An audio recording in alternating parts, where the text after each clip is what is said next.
नमस्कार, मी प्रियांका निंबाळकर. आज मी अंधेरी पूर्व येथील महाकाली लेणी पाहण्यासाठी आलेली आहे आणि इथे येण्यासाठी 333 नंबरची बस आपल्याला घेऊन येते इथे आणि त्याचप्रमाणे रिक्षाही इथे येतात.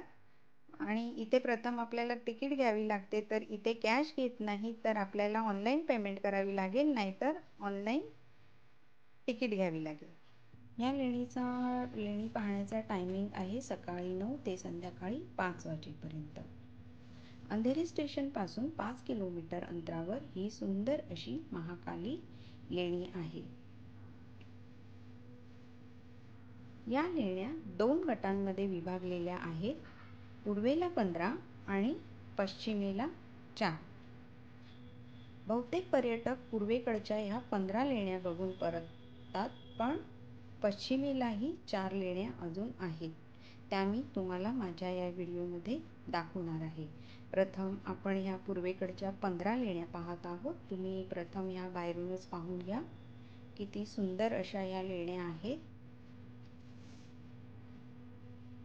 महाकाली गुंफा ही सुमारे 2000 वर्ष जुनी आहे.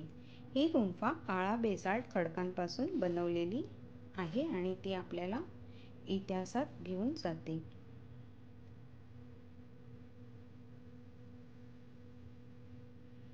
या 15 गुंफांपैकी 9 नंबरची जी गुंफा आहे ती सगळ्यात मोठी गुंफा आहे आणि मी तुम्हाला तीच एक गुंफा आतून दाखवणार आहे.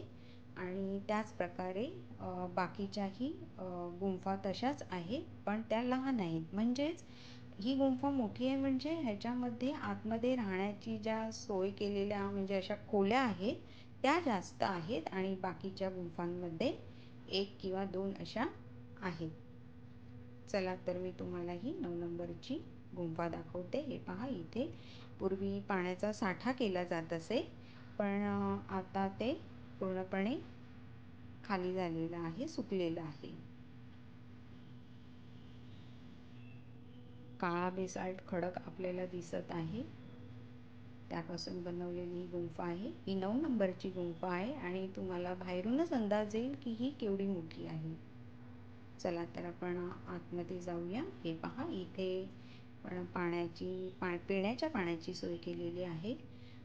मुख्य म्हणजे प्रत्येक गुंफेच्या बाहेर अशा प्रकारे पिण्याच्या पाण्याची सोय केलेली आहे. मी तुम्हाला चांगल्या प्रकारे दाखवते ही गुंफा, पाहून घ्या. कोरीव काम केलेले असे हे इथे खांब आहेत, सुंदर असे खांब आहेत.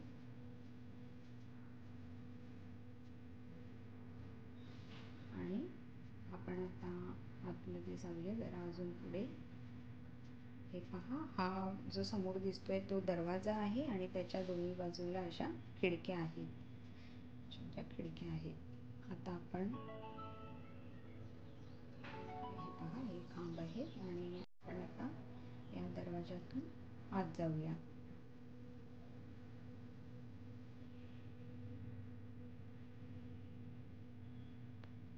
आता आतमध्ये गेल्यावर तुम्हाला आपल्या डाव्या बाजूला 3 अशा खोल्या दिसतील. पहा, या अशा रांगेत अशा 3 खोल्या आहेत. जरा पुढे जाऊन दाखवते. हे पहा, अशा या 3 रांगेत खोल्या आहेत. प्रार्थनागृह आहे आणि इथे पण आपल्या उजव्या बाजूलाही 3 अशा रांगेत खोल्या आहेत. ही खिडकी आहे, हा दरवाजा आहे आणि परत ही खिडकी आहे या बाजूला.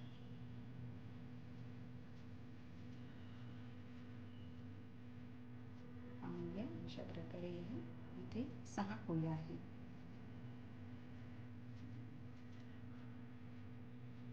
त्याच्या बाजूलाच आहे हे स्तूप आहे, जे मी तुम्हाला दाखवते.